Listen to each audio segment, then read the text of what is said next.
Infertility అనగానే it's a female thing. So called society ఏంటంటే అమ్మాయిలకి ఒక పేరు పెట్టింది, పిల్లలు పుట్టకపోతే గొడ్రాలు అని. సో హస్బెండ్ ఏంటంటే వీర్యకణాలు కౌంట్ తక్కువగా ఉన్నా, కదలిక సరిగా లేకపోయినా, మార్ఫాలజీ అంటే వీర్యకణాలు ఉండాల్సిన షేప్లో కరెక్ట్గా లేకపోయినా ప్రెగ్నెన్సీ అందే ఛాన్సెస్ ఉండదు. ఈ మధ్య రణబీర్ కపూర్ది ఒక న్యూస్ వచ్చింది, ఆలియా భట్ ప్రెగ్నెంట్ అవ్వడానికి ముందు. తను బిఫోర్ 1 year ముందు నుండి సిగరెట్, ఆల్కహాల్ అన్నీ మానేసి కంప్లీట్ వేగన్ ఫుడ్ డైట్తో సహా, ఎక్సర్సైజ్తో సహా అన్నీ మార్చుకున్నాడంట. హెల్దీ ఎంబ్రియో ఉండాలి అంటే మనకి ఎగ్ హెల్దీగా ఉండాలి, స్పర్మ్ కూడా హెల్దీగా ఉండాలి. So basically both mother and father should be healthy to have a healthy child. Infertility ఉందని డివోర్స్ ఇచ్చేయడాలు, లేకపోతే వేరే పెళ్లి చేసుకోవడాలు, నిజంగా ఇది అంత ఇన్క్యూరబులా? అన్నిటికీ ట్రీట్మెంట్స్ ఉన్నాయి, అన్నిటికీ ఆప్షన్స్ ఉన్నాయి. ఈవెన్ గర్భసంచి లేని వాళ్ళకు కూడా ప్రెగ్నెన్సీ ఛాన్సెస్ ఉంటుంది. కాకపోతే that is through a process call surrogacy. Most of the people అంటే ఇన్ఫర్టిలిటీ ఎవరైతే ఫేస్ చేస్తున్నా ఫ్రమ్ ఐటీ సెక్టర్ అని విన్నాను నేను. సో వాళ్ళు ఏంటి నైట్ డ్యూటీస్, నైట్ షిఫ్ట్స్ ఇవన్నీ చేస్తూ ఉన్నారు. సో డెఫినెట్గా స్ట్రెస్ అనేది ఒకటి యాడ్ ఆన్ అవుతుంది, స్లీప్ డిప్రైవేషన్, కార్టిజోల్ లెవెల్స్ ఎక్కువ అవుతున్నాయి, వాళ్ళ స్పర్మ్ పారామీటర్స్ ఎఫెక్ట్ పడుతున్నాయి, outside food junk foods తినేసరికి స్పర్మ్ కౌంట్స్ పైన ఎఫెక్ట్ పడుతుంది. సో అన్నీ కూడా it will lead to infertility. ఎక్కువగా అన్వాంటెడ్ పిల్స్ యూస్ చేస్తున్న వాళ్ళకి ఎలాంటి ప్రాబ్లమ్స్ వస్తాయి ఫ్యూచర్లో? హార్మోనల్ ఇంబ్యాలెన్సెస్ వల్ల మళ్ళీ పీరియడ్స్ ఇర్రెగ్యులర్ అవ్వడము, కొందరికి ఎక్సెసివ్ ఫ్లో అంటే నెలలో 2-3 సార్లు పీరియడ్స్ అవుతాయి, కొందరికి 3-4 monthsలో ఒకటేసారి పీరియడ్ వస్తుంది. సో డెఫినెట్గా వాళ్ళు they land up with hormonal imbalance.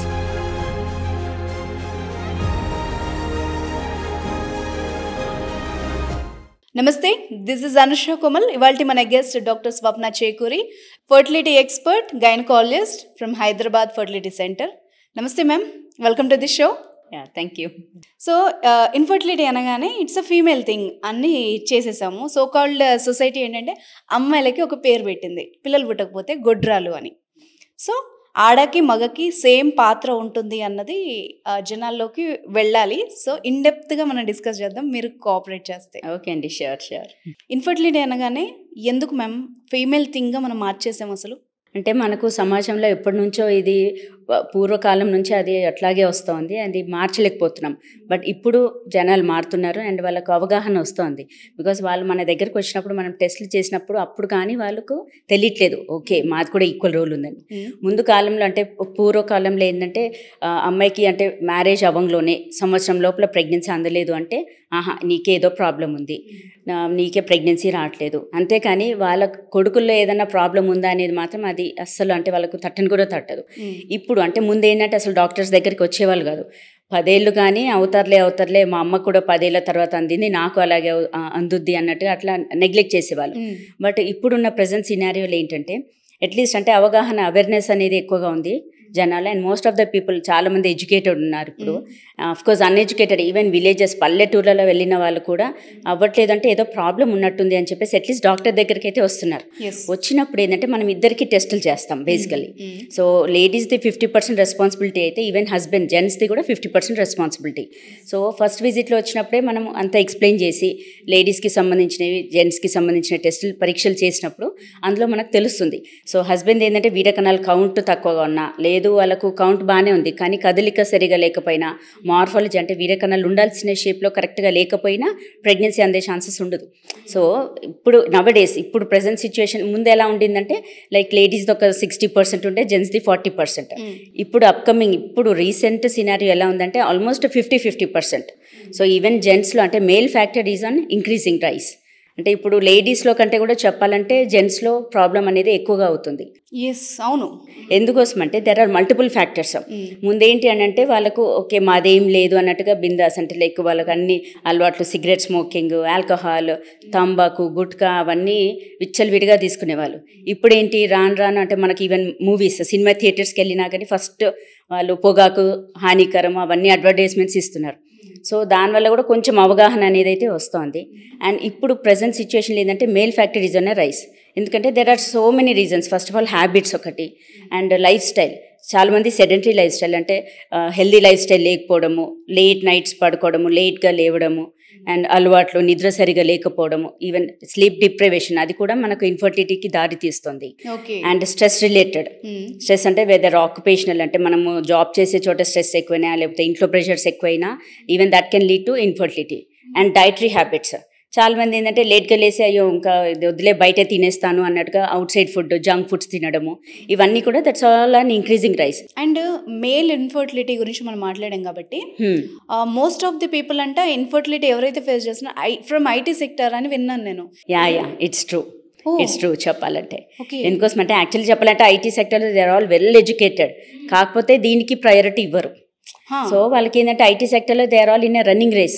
ఇప్పుడు నేను నా పర్ఫార్మెన్స్ బాగుంటే నాకు ప్రమోషన్ వస్తుంది, నేను టీమ్ లీడర్ని అవుతాను, అదే ఒక టార్గెట్ పెట్టుకొని వెళ్తున్నారు. At the same time they are neglecting their family, like the family life, అంటే మన ఫ్యామిలీ కూడా కంప్లీట్ చేసుకోవాలి అనే దాన్ని పక్కన పెట్టేసి ప్రొఫెషన్లో ముందుకు వెళ్దాం అన్నట్టుగా పరిగెత్తేస్తున్నారు. So they are giving more priority and more importance to their professions, job wise, financial settlement, team లీడర్ని అవ్వాలి అన్న టార్గెట్స్ పెట్టుకుంటున్నారు.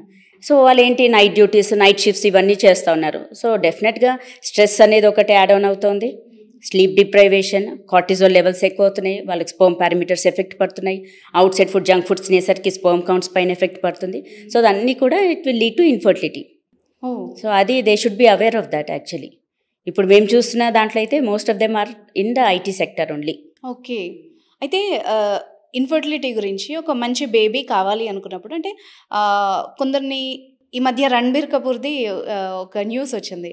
తను బిఫోర్ 1 year ముందు నుండే సిగరెట్, ఆల్కహాల్ అన్నీ మానేసి కంప్లీట్ వేగన్ ఫుడ్ డైట్తో సహా, ఎక్సర్సైజ్తో సహా అన్నీ మార్చుకున్నాడంట. అంటే ఆలియా భట్ ప్రెగ్నెంట్ అవ్వడానికి ముందు.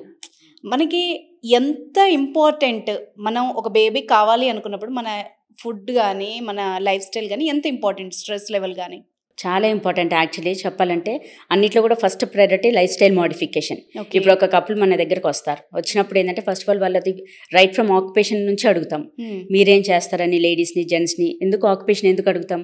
సరే హౌస్ వైఫ్స్ అయితే వాళ్ళు అంతగా ప్రెషర్లో అయితే ఉండరు, సో ఓకే అనుకుంటాం.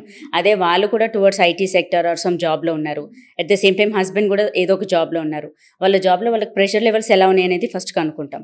సో అక్కడ నుంచే మనకు హిస్టరీ టేకింగ్, అంటే మనం వాళ్ళని అడిగేది కూడా అక్కడ నుంచి అడిగి అక్కడ నుంచి మనం మోడిఫికేషన్ స్టార్ట్ చేస్తాం. సరే మీకు స్ట్రెస్ఫుల్ జాబ్ అయి ఉంటుంది, ఒకవేళ నైట్ షిఫ్ట్స్ ఉన్నాయంటే ప్లీజ్ రిక్వెస్ట్ చేసి మార్నింగ్ షిఫ్ట్కి కన్వర్ట్ చేసుకోండి అంటాం. లేదు అని అంటే వర్కింగ్ అవర్స్ మార్చుకోండి అలా చెప్తాం. దెన్ కమింగ్ టు హ్యాబిట్స్ ఇద్దరికి అడుగుతాం. ఇప్పుడు నవేడేస్ ఇప్పుడు మనకు వెస్ట్రన్ కల్చర్ ఎక్కువగా వస్తుంది, ఈవెన్ లేడీస్లో కూడా స్మోకింగ్, ఆల్కహాల్ అనేది క్వైట్ కామన్. సో వాళ్ళను అంటే ఇద్దరు పార్ట్నర్స్ని అడుగుతాం. అలా ఏమైనా హ్యాబిట్స్ ఉంటే మాత్రం అవి ఖచ్చితంగా వాళ్ళు మానుకోవాల్సిందే. ఒకటి కావాలంటే మరి ఒకటి లైఫ్లో సాక్రిఫైస్ చేయాల్సిందే కదా. సో హెల్దీ బేబీ కావాలంటే మనకి హెల్దీ ఎంబ్రియో ఉండాలి. హెల్దీ ఎంబ్రియో ఉండాలి అంటే మనకి ఎగ్ హెల్దీగా ఉండాలి, స్పర్మ్ కూడా హెల్దీగా ఉండాలి. So basically both mother and father should be healthy to have a healthy child. Okay, so వాళ్ళకున్న హ్యాబిట్స్ మార్చుకోవాలి, వాళ్ళకున్న ఆక్యుపేషనల్ స్ట్రెస్ ప్రెషర్స్ అనేది తగ్గించుకోవాలి, అండ్ లైఫ్ స్టైల్ మోడిఫికేషన్. అంటే ఇప్పుడు లేడీస్ని అంటారు, అబ్బాయి ఆఫీస్లో చాలా వర్క్ ఉంటుంది మేడం, నాకు ఇంట్లో వర్క్ ఆఫీస్ వర్క్ అనేసరికి అయిపోతుంది, నేను ఒక వర్కౌట్ చేయలేను అంటారు. అలా చెప్పకూడదు. ఎంత బిజీ ఉన్నా అట్లీస్ట్ 1 hour వాళ్ళకి టైం పెట్టుకోవాల్సిందే. సో లేడీస్ కానీ జెంట్స్ కానీ ఐదర్ యోగా కానీ, లేకపోతే బ్రీతింగ్ ఎక్సర్సైజెస్, లేదు అంటే వర్కౌట్స్కి like Zumba, aerobic classes where they can enjoy also. కొంచెం డాన్స్ అది చేస్తే వాళ్ళకు స్ట్రెస్ రిలీఫ్ ఉంటుంది, at the same time health wise కూడా ఇంప్రూవ్ అవుతుంది. సో అలా కొంచెం మోడిఫికేషన్ చెప్తాం. And diet plays a major role. డైట్లో ఏంటంటే మనకు జంక్ ఫుడ్స్ అంటే all maida based items, bakery items, out side foods maximum avoid చేయండి అంటాం. కార్బోహైడ్రేట్స్ కట్ షార్ట్ చేసి మంచి ప్రోటీన్స్ తీసుకోండి అని చెప్తాం. అండ్ ఎస్పెషలీ వాల్నట్స్ కానీ డ్రై ఫ్రూట్స్ కొన్ని యాడ్ ఆన్ చేసుకునేది ఉంటుంది. అండ్ రెడ్ మీట్స్ అవాయిడ్ చేసి white meats like chicken or fish అది తీసుకోండి అంటాం. సో కొంచెం dietary modification, lifestyle modification, and మనకు ఇంటర్నల్ స్ట్రెస్ ఏమైనా ఉంటే స్ట్రెస్ బూస్టర్స్ అంటే ఏరోబిక్స్ కానీ లేకపోతే Zumba classes are the best ones. So అదైతే మ్యాండేటరీ, నేను అందరికీ నా కపుల్స్ అందరికీ చెప్తాను. So make it a mandatory. అది కూడా ఒక లైఫ్ స్టైల్ అంటే రూటీన్ లాగా, it should be a routine in their life. So అలా. And then at least weekends go out with your family, అంటే spend time with each other. వాళ్ళు ఇద్దరు ఒకరు మార్నింగ్ షిఫ్ట్ అంటారు, ఒకరు నైట్ షిఫ్ట్ అంటారు. అసలు ఫస్ట్ ఆఫ్ ఆల్ వాళ్ళిద్దరికి టైం ఉండదు మాట్లాడుకోవడానికి. So they should spend some quality time with each other. అప్పుడు వాళ్ళిద్దరి మధ్యలో ఉన్న డిస్టర్బెన్సెస్ పోతాయి. లేకపోతే వైఫ్ ఎప్పుడు మా హస్బెండ్ ఇలా అని కంప్లైంట్ చేస్తూనే ఉంటారు, హస్బెండ్స్ ఏమో నా వైఫ్ నేను చెప్పింది వినదని వాళ్ళు కంప్లైంట్ చేస్తూ ఉంటారు. So basically they should have a mutual understanding also. So weekends at least they should spend time with each other. So these are the like just routine మనం కొంచెం అడ్వైజెస్ ఇస్తాం మన సైడ్ నుంచి. సో మీ సక్సెస్ సీక్రెట్ ఇదేనా, ఎంతమందిని treat చేయడానికి, success అవ్వడానికి? Definitely that is one of my most important success secret చెప్పాలంటే. సో మ్యామ్ మీరు అంటే చాలా కేసెస్ చేశారు కదా, ఇందులో టఫెస్ట్ అనిపించేవి ఏవైనా చెప్తారా మాకు? కొందరిని అంటే అన్ఎక్స్ప్లెయిన్ ఇన్ఫర్టిలిటీ అంటాం. అంటే లేడీస్ సైడ్ నుంచి అన్ని చెక్ చేస్తే అన్ని నార్మలే ఉంటాయి, హస్బెండ్ సైడ్ నుంచి అన్ని నార్మలే ఉంటాయి. వాళ్ళు ఆల్మోస్ట్ 3 to 5 years నుంచి ట్రై చేస్తుంటారు, బట్ అయినా కన్సీవ్ అవ్వరు. అంటే లేడీస్ సైడ్ నుంచి పీరియడ్స్ రెగ్యులర్ ఉంటాయి, ఓవులేషన్ బాగానే అవుతుంది, ట్యూబ్స్ ఓపెన్ ఉన్నాయి, యూట్రస్ బాగానే ఉంది. హస్బెండ్ పరంగా తనకు ఎజాక్యులేటరీ ప్రాబ్లమ్స్ ఏమీ లేదు, సిమెన్ అనాలిసిస్ అంతా నార్మల్ ఉంది, రెగ్యులర్గా కలిసి ఉంటున్నారు, బట్ అయినా అందట్లేదు. దాన్ని అన్ఎక్స్ప్లెయిన్ ఇన్ఫర్టిలిటీ అంటాం. సో అలాంటి కేసెస్కి కూడా అంటే మనం డైరెక్ట్గా ఐవీఎఫ్ అంటే nobody will agree for that. So బేసికల్గా మనం చిన్న పద్ధతి నుంచి ట్రై చేస్తూ ఇంకా where we have reached stage అంటే మనకు ఇంకా చిన్న పద్ధతి వల్ల అవ్వదు అన్నప్పుడు అప్పుడు మనం ఐవీఎఫ్ సజెస్ట్ చేస్తాం. కొన్ని కేసెస్లో ఏంటంటే రిపీటెడ్ ఐవీఎఫ్ ఫెయిల్యూర్స్ అయిన వాళ్ళు కూడా ఉంటారు. అంటే వేరియస్ సెంటర్స్కి వెళ్ళేసి మనకు ఆల్మోస్ట్ ఒక 5 to 6 ఫెయిల్యూర్స్ అయిన వాళ్ళు మన దగ్గరకు వచ్చి ఫస్ట్ అటెంప్ట్లో కన్సీవ్ అయిన వాళ్ళు కూడా ఉంటారు. So it's like we are very happy about that actually. So కాకపోతే ఏంటంటే మనం ఎవాల్యుయేట్ చేస్తాం, అంటే ప్రీవియస్ ఫెయిల్యూర్స్ ఎందుకు అయినాయి ఫస్ట్ అది ఎవాల్యుయేట్ చేయండి, మళ్ళీ మనం నెక్స్ట్ ప్రొసీజర్ స్టార్ట్ చేయము, దాన్ని కరెక్షన్ చేసుకుని దెన్ ఫర్దర్గా ట్రీట్మెంట్కి వెళ్తే మనకి రిజల్ట్స్ బాగుంటాయి ఎప్పుడైనా కానీ. అండ్ కొందరికి ఏంటంటే ప్రెగ్నెన్సీ వస్తుంది, కాకపోతే మల్టిపుల్ అబోర్షన్స్, 3rd month లోపలే అబోర్షన్స్, కొందరికి 3rd month క్యారీ అయ్యి 4th month పడంగలోనే మిస్క్యారేజెస్ అయ్యే ఛాన్సెస్ ఉంటాయి. అలా మల్టిపుల్ టైమ్స్ 1-2 సార్లు అంటే ఓకే అంటాం, but it's like almost 3 to 4 miscarriages అయిన వాళ్ళు కూడా వస్తారు మన దగ్గరికి. అప్పుడు కూడా అంతే, అప్పుడు మనం ఎవాల్యుయేట్ చేస్తాం, అంటే వాళ్ళకు బ్లడ్లో ఏమన్నా ప్రాబ్లమా లేకపోతే యాంటీన్యూక్లియర్ యాంటీబాడీస్ అవన్నీ చెక్ చేస్తాము. సో కొందరికి ఏంటంటే మన ఓన్ ప్రెగ్నెన్సీ మన బాడీ యాక్సెప్ట్ చేసుకోలేకపోతుంది. సో అలా కూడా కొన్ని ఉంటాయి, అవన్నీ కూడా మనము ఫస్ట్ ఎవాల్యుయేట్ చేసి దాని తర్వాత వాళ్ళకి ఎట్లా ఏది బాగుంటుంది and what suggestion we can give them. ఇప్పుడు కొందరికి మిడ్ ట్రైమిస్టర్ అబోర్షన్స్ అంటే లైక్ 3rd month నుంచి 5th or 6th month మధ్యలో మిస్క్యారేజెస్ అవుతాయి. అలా ఉన్న వాళ్ళకి కూడా సర్వైకల్ స్టిచ్ ప్లాన్ చేస్తాము. ఈవెన్ దో సర్వైకల్ ఎంత బాగున్నా కానీ మనం ప్రొఫైలాక్టిక్గా ముందు సేఫ్ సైడ్గా స్టిచ్ చేసి పెడతాం, సో దట్ ఈ ప్రెగ్నెన్సీ 9th month వరకు క్యారీ ఆన్ అయ్యేటట్టుగా. కొందరికి ఇంజెక్షన్స్ పెట్టేది ఉంటుంది. So there are like so many modalities. కాకపోతే మనకి ఏంటంటే మన దగ్గర అట్లా కప్పులు వచ్చినప్పుడు ఫస్ట్ ఎవాల్యుయేట్ చేస్తాం. First visit is only for evaluation. First ఏంటి ప్రాబ్లమ్ కనుక్కొని దాన్ని బట్టి మనం ఫర్దర్గా ట్రీట్మెంట్ ప్లాన్ చేస్తాం. ఓకే. సో ఇన్ఫర్టిలిటీ అన్నది ఇన్క్యూరబులా? ఎందుకు ఈ క్వశ్చన్ అంటే ఇన్ఫర్టిలిటీ ఉందని డివోర్స్ ఇచ్చేయడాలు, లేకపోతే వేరే పెళ్లి చేసుకోవడాలు, ఎక్స్ట్రా మ్యారిటల్ అఫైర్స్ ఇవన్నీ జరుగుతున్నాయి. నిజంగా ఇది అంత ఇన్క్యూరబులా? ఇన్క్యూరబుల్ అనే మాటే లేదండి. Actually for everything there is a treatment. Okay, simple. First of all మన దగ్గర ఉన్నది బేసిక్ మోడిఫికేషన్స్ చేసుకోవడం, that is like 50% of the treatment is covered. మిగతా 50% మన చేతిలో ఉంటుంది. సో వాళ్ళకి ఏంటి ప్రాబ్లం చూసి దాని తగ్గట్టుగా మనం మెడికేషన్స్ వాడడము. అండ్ ఏంటి ఇన్ కేస్ మనకి యూట్రస్ పాడైపోయింది అంటే ట్యూబర్క్లోసిస్, ఇండియాలో టీబీ అనేది చాలా కామన్, కొందరికి గర్భసంచికి టీబీ వస్తుంది. అలా ఉన్నప్పుడు అలా ఉంటుందా? అలా కూడా ఉంటుంది. మనకు టీబీ అనేది ఓన్లీ ఊపిరితిత్తులకు వచ్చే టీబీ కాదు, అది బాడీలో ఏ ఆర్గన్ అయినా ఎఫెక్ట్ అవ్వచ్చు, ఇంక్లూడింగ్ మనకు బ్రెయిన్, స్పైనల్ కార్డ్, ఇంటెస్టైన్స్, పొట్టలో టీబీ, గర్భసంచికి టీబీ. గర్భసంచికి టీబీ వచ్చినప్పుడు ఏంటి మనకు ట్యూబుల్ బ్లాక్ అయ్యే ఛాన్స్ ఉంటుంది. అండ్ గర్భసంచి లోపల పొర కూడా పలచబడిపోతుంది. సో గర్భసంచి లోపల పొర హెల్దీగా ఉంటేనే మనకు ఎంబ్రియో అనేది అక్కడ అతుక్కునే ప్రెగ్నెన్సీగా పెరిగే ఛాన్సెస్ ఉంటుంది. ఆ పొర ఏంటంటే వీ కంపేర్ విత్ సాయిల్. ఇప్పుడు మనకు మట్టిలో జస్ట్ ఒక గింజ పడేస్తే అది గింజ నాటుకోదు. అదే మట్టి కొంచెం మనం కింద మీద చేసి అంటే కొంచెం పైకి కిందికి చేసి కొంచెం ఎరువులు యాడ్ చేసి నీరు పోసి అందులో గింజ వేస్తే అది నాటుకోవడానికి ఛాన్సెస్ ఎక్కువగా ఉంటుంది. సేమ్ థింగ్ ఇప్పుడు గర్భసంచి లోపల పొర కూడా అలాగే. So we compare with soil. ఆ లోపల పొర హెల్దీగా ఉంటేనే మనకు లోపల పిండం నేసినా కానీ అతుక్కొని ప్రెగ్నెన్సీగా పెరిగే ఛాన్సెస్ ఎక్కువగా ఉంటుంది. సో టీబీ ఎఫెక్ట్ అయిన వాళ్ళకు మనకు యూట్రస్ పని చేయకపోవచ్చు. సో అలాంటి వాళ్ళకి మనం ఐవీఎఫ్ అట్లా వేసినా కానీ అంటే సక్సెస్ కాకపోవచ్చు. సో లాస్ట్ రెసార్ట్ ఈవెన్ అలా అంత బ్యాడ్ కేసెస్కి కూడా ప్రెగ్నెన్సీ ఛాన్సెస్ ఉంటుంది. కాకపోతే that is through a process call surrogacy, అద్దె గర్భం అంటాం. అంటే ఓన్లీ మనం గర్భసంచి అద్దెకు తీసుకుంటాం. సో ఇన్ఫర్టిలిటీ అనేది ఇన్క్యూరబుల్ అనేది కానే కాదు, it's very much curable. So ఇది ఒక అపోహ, పీసీఓఎస్ ఉంటే ప్రెగ్నెన్సీ రాదు, మాకు ఇంకా ఇన్ఫర్టిలిటీ, మాకు ఇంకెప్పటికీ ప్రెగ్నెన్సీ రాదు, we have to go for second marriage అట్లా అంటారు. But not at all required. అన్నిటికీ ట్రీట్మెంట్స్ ఉన్నాయి, అన్నిటికీ ఆప్షన్స్ ఉన్నాయి. ఈవెన్ గర్భసంచి లేని వాళ్ళకు కూడా ప్రెగ్నెన్సీ ఛాన్సెస్ ఉంటుంది. సో ఇప్పుడు మనం గర్భసంచి పొర గురించి మాట్లాడాం కదా, చాలా మంది అన్వాంటెడ్ ప్రెగ్నెన్సీస్ని ఓన్గా తీసేసుకుంటారు. సో పిల్స్ యూజ్ చేయడము అన్వాంటెడ్ అంటే 4-5 times చేస్తారు. దానివల్ల గర్భసంచి పొర దెబ్బతింటుందా? డెఫినెట్గా. అందుకనే కదా ఇప్పుడు మిస్క్యారేజ్ లైక్ కొందరు అన్మ్యారీడ్స్ వాళ్ళు ఉంటారు, అంటే మ్యారేజ్ కంటే ముందే ప్రెగ్నెన్సీస్ వచ్చి ఎవరికి చెప్పకుండా సైలెంట్గా వెళ్ళి మెడికల్ షాప్లో some medication over the counter తీసుకుంటారు. But that is not at all advisable. మీరు అలా కాకుండా ఇప్పుడు ఏంటంటే డాక్టర్ దగ్గరికి వెళ్తే మీకు ఏంటంటే ఫ్యూచర్ ప్రెగ్నెన్సీస్కి ఇబ్బంది కాకుండా దాని తగ్గట్టుగా మెడికేషన్ ఇస్తారు. ఓవర్ ద కౌంటర్ ఏదో మెడికల్ షాప్ వాడు ఏదో ఇస్తాడు, మీరు వేసుకుంటారు, సగం క్లియర్ అవుతుంది, సగం లోపలే ఉండిపోద్ది. లోపలే ఉండిపోయి వాళ్ళకి బ్యాడ్ స్మెల్ ఇన్ఫెక్షన్ అయ్యి బ్యాడ్ స్మెల్, ఫీవర్ అట్లా చాలామంది మన దగ్గరకు వచ్చిన వాళ్ళు ఉన్నారు.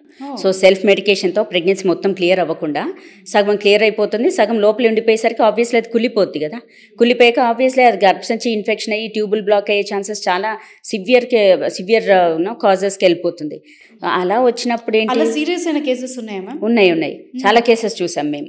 సో తీరా మనం హిస్టరీ అడిగితే ఏంటి, వాళ్ళు ఎక్కడ ఏ డాక్టర్ని కన్సల్ట్ అవ్వకుండా వాళ్ళంతా వాళ్ళే సెల్ఫ్ మెడికేషన్ అంటే ఏదో ఫార్మసీ ఏదో కౌంటర్లో తీసుకొని వేసుకోవడం.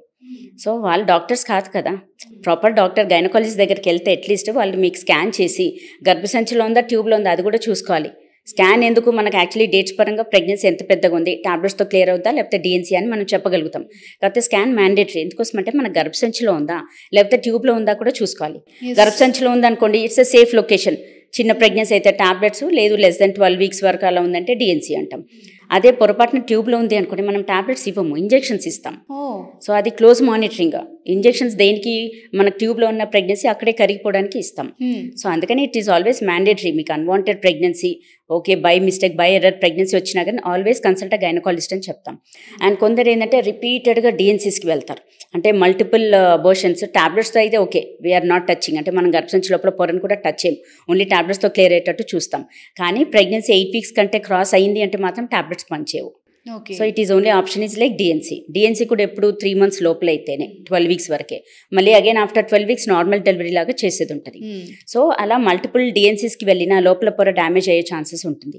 సో మనకు నెక్స్ట్ టైం నిజంగా ప్రెగ్నెన్సీ కావాలి అనుకున్నప్పుడు అప్పుడు అదే ఎఫెక్ట్ పడుతుంది. సో అందుకనే మల్టిపుల్ ప్రెగ్నెన్సీస్ అంటే అన్వాంటెడ్ ప్రెగ్నెన్సీస్ రావడము, మల్టిపుల్ ఎంటీపీస్కి వెళ్ళడం it is not at all advisable చెప్పాలంటే. అండ్ మోర్ ఓవర్ ఇప్పుడు అందరూ చాలా అడ్వాన్స్ అయిపోయారు. సో ఓన్ మెడికేషన్ మీరు అన్నట్టు సొంతంగా వాళ్ళే డాక్టర్స్ అయిపోయి ట్రీట్ చేసుకుంటున్నారు. ఎక్కువగా అన్వాంటెడ్ పిల్స్ యూస్ చేస్తున్న వాళ్ళకి ఎలాంటి ప్రాబ్లమ్స్ వస్తాయి ఫ్యూచర్లో? డెఫినెట్గా మల్టిపుల్ టైమ్స్ అలా అన్వాంటెడ్ పిల్స్ వేసుకోవడం వల్ల మనకు నార్మల్గా ఉన్న హార్మోన్స్ కూడా హార్మోనల్ ఇంబ్యాలెన్స్ అవ్వచ్చు. హార్మోనల్ ఇంబ్యాలెన్సెస్ వల్ల మళ్ళీ పీరియడ్స్ ఇర్రెగ్యులర్ అవ్వడము, కొందరికి ఎక్సెసివ్ ఫ్లో అంటే నెలలో 2-3 సార్లు పీరియడ్స్ అవుతాయి, కొందరికి 3-4 months ఒకటేసారి పీరియడ్ వస్తుంది. సో డెఫినెట్గా వాళ్ళు they land up with hormonal imbalance. ఎందుకంటే మనం నేచర్ని డిస్టర్బ్ చేస్తున్నాం. సో ప్రెగ్నెన్సీ తెచ్చుకోవడం, unwanted kids like unwanted pills they are nothing but high dose of progesterones. So అలా తీసుకునేసరికి ఏమవుతుంది, డెఫినెట్గా మనకు నార్మల్ హార్మోనల్ మిల్యూ బాడీలో ఏదైతే ఉంటుందో డెఫినెట్గా డిస్టర్బ్ అవుతుంది. So they land up with hormonal imbalances. మళ్ళీ పీసీఓఎస్ అన్ని, weight gain, unwanted hair, unwanted weight gain అన్ని ఇంకా స్టార్ట్ అవుతాయి. సో చైన్ సిస్టమ్ ఇదంతా అంతే. సో మనం ఏంటంటే as much as possible close to the nature ఉండాలి. We should not disturb the nature. Of course that is our policy. ఎందుకు అంటే నేను ఇంత కన్సర్న్గా ఈ క్వశ్చన్ ఎందుకు అడిగానంటే, ఒకప్పుడు నానమ్మలు అమ్మమ్మల గురించి చెప్తే ప్రతి ఒక్కళ్ళు ఇప్పుడు వ్యూవర్స్ అయినా కూడా చెక్ చేసుకుంటే మా నాన్నమ్మకి 10 మంది పిల్లలు, లేకపోతే మా అమ్మమ్మకి 7 పిల్లలు, 9 మంది పిల్లలు ఇలా చెప్పుకున్న వాళ్ళు ఇప్పుడు ముఖ్యమూలిగా ఒక బిడ్డను కనడానికి ఇప్పుడు ఒక్కరు ఉండడమే చాలా గొప్ప. దానికి కూడా ఇలాగ డాక్టర్ల చుట్టూ తిరుగుతున్నారు వస్తుంది. అవును. ఎందుకు మేడం ఇంత ఇప్పుడు మనం చేస్తున్న మిస్టేక్స్ ఏంటి? చాలా ఉన్నాయండి చెప్పాలంటే. మన పూర్వీకులు చెప్పిందే కరెక్ట్. ఏంటంటే ఇప్పుడు అమ్మమ్మ వాళ్ళందరూ ఏ ఏజ్లో చేయాల్సింది ఆ ఏజ్లోనే చేయాలి అంటారు. ఓకే, మనకి ఏ ఏజ్లో మ్యారేజ్ అవ్వాలో ఆ ఏజ్లోనే అవ్వాలి. ఫస్ట్ ఆఫ్ ఆల్ ఇప్పుడు infertility why it is on a rise అంటే ఇన్ఫర్టిలిటీ ఎందుకు పెరుగుతుంది బేసికలీ. ముందు ఏంటంటే మనకు యంగ్ ఏజ్లో మ్యారేజెస్ అయిపోయేది అండ్ బిఫోర్ 28 బిఫోర్ 30 లోపలే ఫ్యామిలీ కంప్లీట్ అయిపోయేది, అట్లీస్ట్ ఇద్దరిని కనేసి వాళ్ళు. ఇప్పుడు ఏంటి, మ్యారేజ్ చూస్తేనే మ్యారేజ్ 30, 32, 35 ఏజెస్కి చేసుకుంటున్నారు. సో ఆ ఏజ్కి వచ్చేసరికి ఏమవుతుంది, మనకు రాను మన బాడీలో ఉన్న ఎగ్స్ కూడా తగ్గిపోతాయి కదా. లేడీస్కి by birth egg number fixed, not like gents. మేల్స్లో ఏంటంటే that's a different issue. But లేడీస్లో ఏంటంటే మనకు పుట్టుకతోనే మనకు బాడీలో నెంబర్ ఆఫ్ ఎగ్స్ ఫిక్స్డ్ ఉంటాయి. సో మనం మెచ్యూర్ అవుతాం at the age of 13 or 14. Mature అయినప్పుడు ప్రతి నెల 1-2 eggs బాడీలో నుంచి డిప్లీట్ అవుతుంటాయి, తగ్గిపోతుంటాయి. సో రాను అలా ఏజ్ పెరుగుతున్న కొద్దీ మనకు ఎగ్స్ తగ్గిపోతాయి.